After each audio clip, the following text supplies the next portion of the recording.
Welcome to Kenton's videos. Enjoy the video. In this video, I will explain how to buy S&P 500 on Robinhood.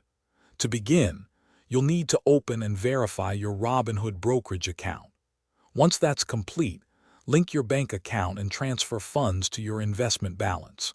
Remember, you'll typically invest in the S&P 500 through exchange-traded funds, or ETFs, which track the index.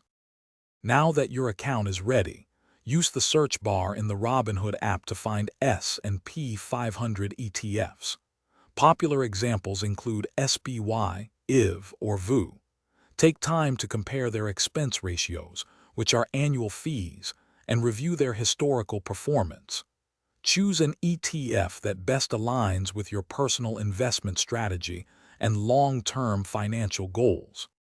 Once you've chosen your S&P 500 ETF, it's time to place your order.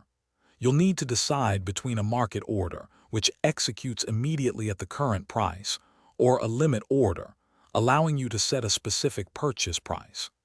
Enter the exact dollar amount you wish to invest, then carefully review all the details before confirming your trade.